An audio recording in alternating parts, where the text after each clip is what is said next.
Saudara, hari ini kita akan pikirkan sebuah tema, yaitu jangan bersahabat dengan dunia. Permisi tanya, selama ini siapakah sahabat saudara yang terbaik? Atau apakah sahabat saudara yang terbaik? Kalau bukan manusia. Sebagian orang Amerika mengatakan bahwa sahabat mereka yang terbaik adalah anjingnya atau kucingnya, binatang peliharaannya. Kenapa?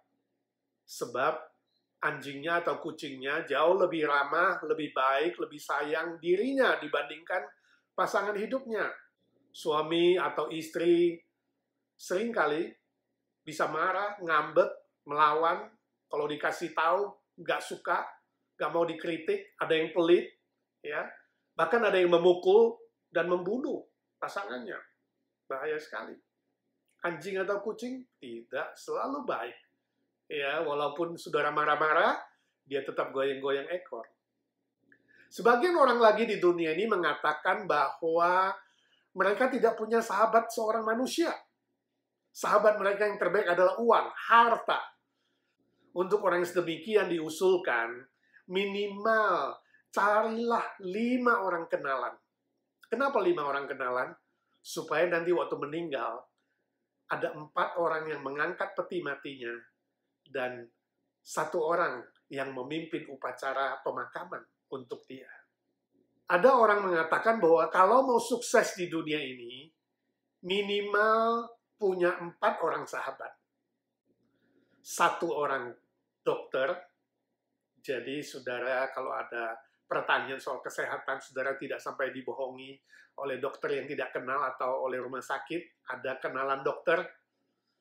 Lalu ada sahabat ahli keuangan, finansial, sehingga bisa membantu saudara mengontrol, mengatur keuangan saudara dengan baik. Yang ketiga, saudara butuh seorang mekanik. Kenapa? Supaya kendaraan saudara, mobil saudara tidak bohongin sama dealer, sama mekanik yang lain yang perbaiki mobil. Dan yang keempat, seorang sahabat pendeta. Jadi kalau saudara meninggal, dia bisa memimpin upacara penghiburan dan penguburan yang baik, mengatur semua yang baik buat saudara.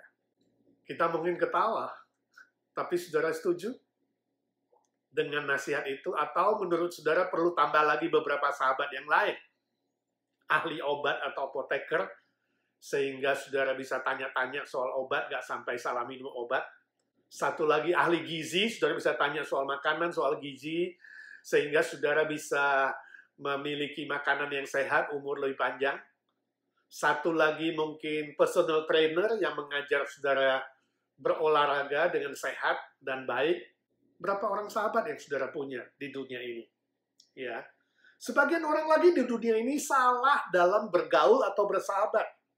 Teman-temannya memiliki kebiasaan yang buruk, misalnya suka minum-minum, mabuk-mabuk, ya, minum narkoba, perjudian, perzinahan, melakukan kejahatan atau hal-hal kriminal yang melanggar hukum. Ini sangat-sangat berbahaya. Ini pergaulan yang salah.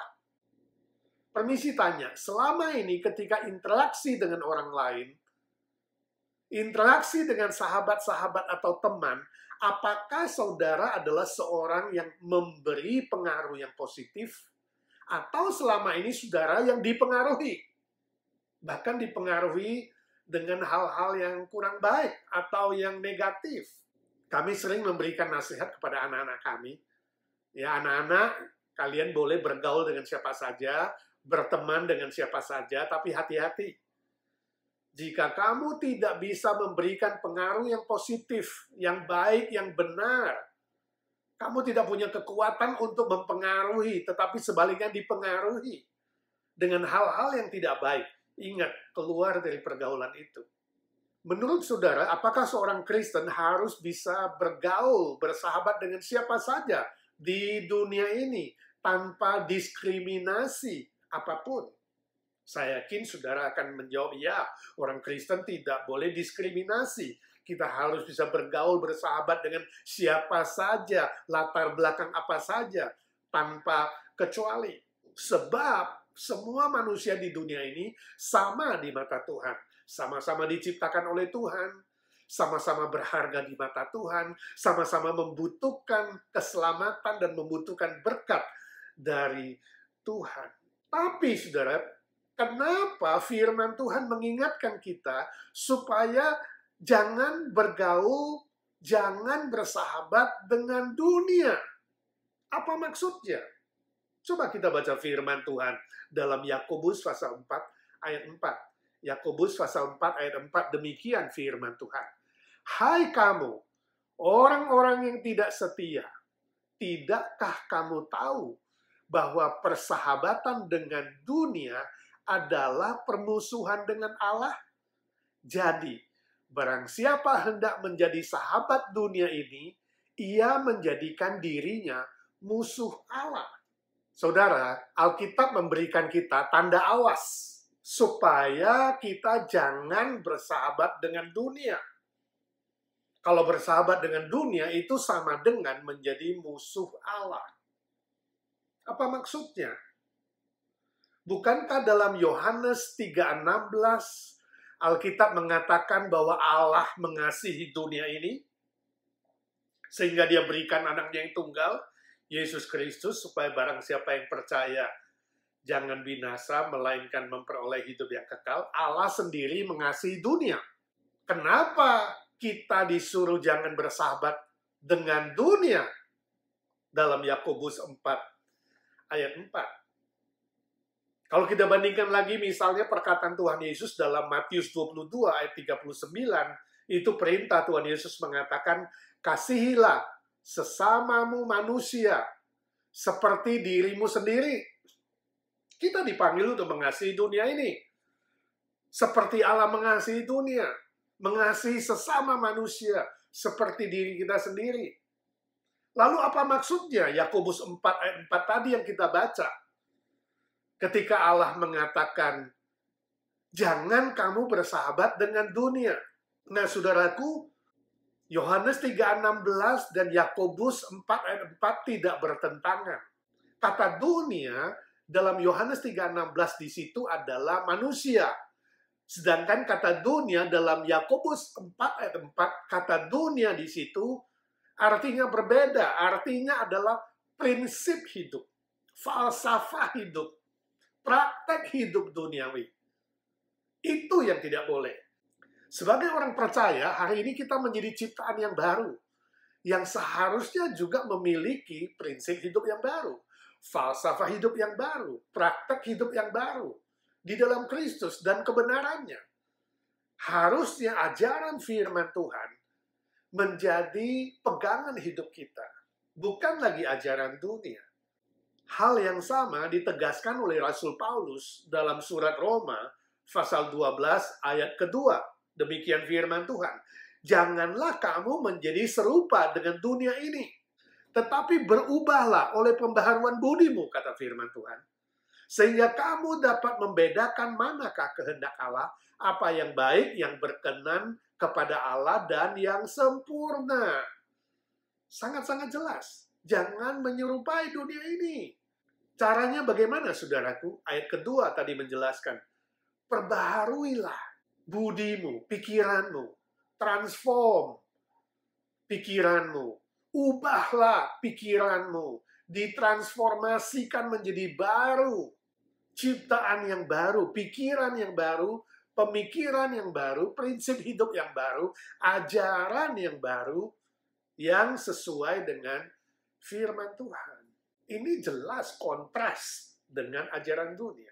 Itu sebabnya jangan bersahabat dengan dunia, jangan ikut ajaran dunia, tapi ikutlah ajaran firman Tuhan. Saya memberikan beberapa contoh kepada saudara. Misalnya, ajaran dunia mengatakan waktu adalah uang. Jadi, seluruh waktu di bumi ini mati-matian cari uang. Banyak orang akhirnya kecewa. Uang tidak bisa membahagiakan. Uang nggak bisa dibawa ke sorga. Ajaran firman Tuhan mengatakan waktu adalah nilai-nilai kekal. Kalau saudara pakai waktumu dengan baik dalam konteks kerajaan Allah, melayani pekerjaannya itu bernilai kekal, itu bisa dibawa ke sorga, ada kekekalan. Contoh lain, ajaran dunia mengatakan kebahagiaan itu adalah mengumpulkan kekayaan, kenikmatan, dan kemewahan. Berbau dunia. Sedangkan Alkitab mengatakan kebahagiaan adalah sukacita pengampunan dosa dari Tuhan, ada damai sejahtera dalam Kristus, dan jaminan hidup kekal. Berbeda, saudara. Nilainya berbeda. Misalnya lagi, orang dunia mengatakan, mata ganti mata, gigi ganti gigi, balas dendam, get even, lakukan hal yang sama. Tapi firman Tuhan mengatakan, kasihilah sesamamu, bahkan kasihilah musuhmu. Jangan balas kejahatan dengan kejahatan, jangan balas dendam. Berbeda. Dunia mengajarkan hidup berpusat pada kepuasan ego, diri sendiri. Tapi Alkitab mengatakan, hidup adalah berpusatkan kepada Kristus dan firman-Nya. Itu hidup yang benar dan yang baik. Misalnya lagi, orang dunia mengatakan menuntut hak lebih penting daripada melakukan kewajiban. Tapi Alkitab mengatakan, lakukan kewajiban dulu, baru kamu menuntut hak. Dunia mengajarkan dosa itu adalah salah pendidikan, salah lingkungan, dan soal kejiwaan saja. Tapi Alkitab mengatakan dosa adalah status yang kamu bawa sejak lahir. Dosa adalah sifat yang melawan Allah. Dosa adalah perbuatan yang melawan Allah. Dan dosa hanya bisa diselesaikan dengan darah Kristus, salib Kristus, pengorbanan Kristus. Dunia mengatakan, tidak, dosa bisa diselesaikan dengan usaha sendiri, berusaha. Kumpulkan amal kebaikan. Jasa sendiri menghapuskan dosa. Alkitab mengatakan, no, harus ada pengorbanan dan penggantian, dan Kristus menggantikan kita. Saudara melihat ada perbedaan? Ajaran dunia, ajaran firman Tuhan. Falsafah hidup duniawi, falsafah hidup Kristiani, sesuai dengan firman Tuhan. Berbeda, saudara, kontras. Itu sebabnya barang siapa yang bersahabat dengan dunia, memegang ajaran, falsafah, praktek duniawi, itu sama dengan musuhan dengan Allah. Menjadi musuh Allah. Hati-hati, saudara. Mungkin saudara bertanya, kalau ajaran orang dunia berbeda dengan ajaran firman Tuhan, ajaran kita, bukankah kita tetap harus mengasihi mereka, orang-orang dunia, tanpa diskriminasi? Jawabannya betul, ya betul. Tapi, bukan kompromi dengan ajaran dunia. Kita harus mengasihi semua manusia, betul, tapi bukan berarti mengikuti ajaran, prinsip hidup dan praktek hidup mereka. Jadi berbeda. Toleransi? Yes. Kompromi? No. Saya kasih contoh, saudara. Perhatikan ilustrasi ini. Ada 3 orang, A, B, dan C, melamar, ingin bekerja sebagai sekretaris menteri. Lalu A masuk waktu interview, menteri cuma tanya 1 pertanyaan. Berapa 2 tambah 2? Lalu A bilang, 4, Pak. Menteri berpikir, wah, ini orang susah diajak kompromi. Lalu dia bilang, keluar kau, tidak diterima. Lalu masuk B. Pak Menteri tanya, berapa 2 tambah 2? Dia bilang, 3, Pak. Pak Menteri bilang, oke, ini penipu, ini bisa bohongin saya. Lalu Pak Menteri bilang, keluar kau, tidak diterima. Lalu masuklah C.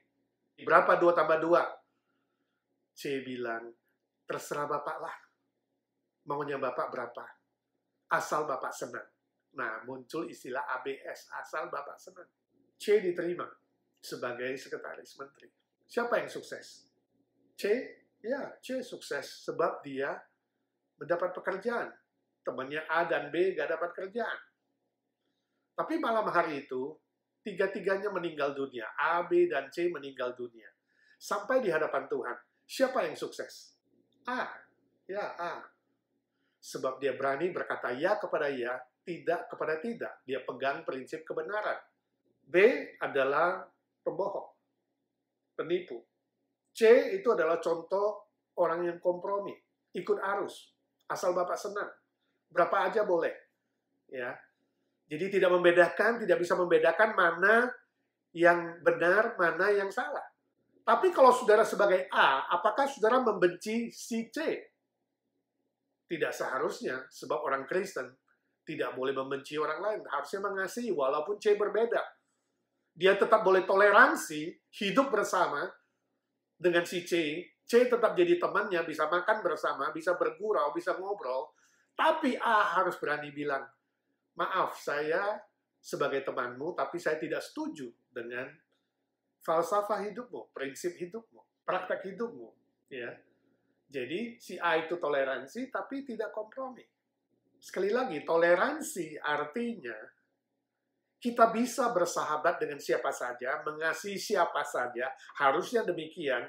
Kita harus melakukan ini supaya kita bisa mengabarkan Injil keselamatan, menjadi saksi Kristus kepada siapa saja demi memenangkan mereka kepada Tuhan. Kompromi artinya kita tidak bisa bedakan mana yang benar atau salah dan tidak punya prinsip hidup yang jelas, yang benar sesuai dengan firman Tuhan. Ikut arus demi kepentingan diri, demi kepentingan kelompok, atau ada agenda tertentu yang tersembunyi. Ini yang tidak boleh. Orang Kristen tidak boleh kompromi sebab melanggar firman Tuhan, melawan firman Tuhan, menjadi musuh Allah. Sebab itu, saudaraku, mulai hari ini berpegang teguh pada kebenaran firman Tuhan. Berani menerapkannya dalam pergaulan saudara, khususnya terhadap mereka yang belum mengenal Kristus. Jadilah saksi Kristus yang menyuarakan kebenaran firman Tuhan, yang menjadi terang bagi dunia yang gelap dan menjadi garam bagi dunia yang tawar. Sehingga mereka suatu hari bisa mengenal Kristus, satu-satunya kebenaran yang sejati, jalan yang sejati menuju Bapa di sorga. Dengan demikian hidup saudara itu bisa dinikmati orang lain secara konkret, menjadi berkat yang konkret dan nyata bagi orang lain demi kerajaan Allah dan demi kebenaran Allah. Mungkin saudara merespon berkata, wah Pak, itu sangat-sangat sulit, tidak mudah. Saya setuju, sangat tidak mudah menjadi saksi Kristus yang berani memegang prinsip firman Tuhan, ajaran firman Tuhan, yang berbeda sama sekali dengan ajaran dunia. Di tengah-tengah pergaulan saudara, di kantor, di masyarakat, di sekolah, dimanapun saudara berada, menghadapi orang-orang yang berbeda prinsip, berbeda falsafah dan praktek hidup. Mungkin saudara akan dianggap orang yang sok suci lah, sok benar lah, sok rohani lah. Mungkin saudara akan dibenci, dimusuhi, dan dijauhi oleh teman-teman di kantor, di sekolah, dimanapun saudara berada. Saudara dianggap tidak sama dengan grup mereka, saudara dianggap tidak setia kawan, tidak toleransi, padahal saudara mau toleransi, tapi saudara tidak mau kompromi, ya. Dan saudara mungkin sekali dianggap pengkhianat atau musuh dalam selimut dan lain sebagainya. Mungkin saudara di kantor akan dijegal oleh pemimpinmu yang suka kompromi, saudara tidak suka, saudara tidak sama prinsipnya dengan dia, ya. Tapi permisi tanya, apakah saudara menjadi takut dan khawatir dengan semua tantangan dan persoalan itu? Bila Tuhan Allah dan kebenaran firman Allah ada di pihakmu, apakah saudara takut dan khawatir? Atau saudara tetap setia, berpegang pada prinsip firman Tuhan? Dan saudara akan berusaha keras untuk tetap menjadi teman bagi semua orang, menawarkan diri, availability saudara, ya, kesiapan saudara untuk mengasihi dan menolong, asal tidak kompromi. Misalnya, saya kasih contoh, ada teman baik saudara. Suatu hari dia bilang dia itu penganut homoseksual, bahkan dia rencana mau menikah dengan teman sejenis. Lalu dia meminta saudara menjadi pendamping, pengantin, entahkah jadi best man atau menjadi maid of honor, pendamping pengantin di dalam pernikahannya. Permisi tanya, apa respon saudara? Apakah saudara mendukung, mensupport, mau menjadi pendampingnya? Atau saudara mengatakan, temanku, saya minta maaf. Terus terang, aku tetap temanmu, sahabatmu. Tapi aku tidak setuju dengan prinsip hidupmu dan praktek hidupmu. Jadi maaf, aku gak bisa jadi pendampingmu. Saudara berani bilang begitu? Tapi saudara tetap bilang, aku akan mendoakanmu. Maafkan saya gak bisa hadir, mensupport kamu. Kita beda prinsip, tapi kamu tetap teman saya. Saya tetap akan berdoa, membuka diri, mengasihimu, dan menolongmu. Asal tidak bertentangan dengan prinsip hidupku. Prinsip firman Tuhan yang aku yakini, dan aku percaya, dan aku pegang. Tidak mudah. Tapi saudara pilih mana?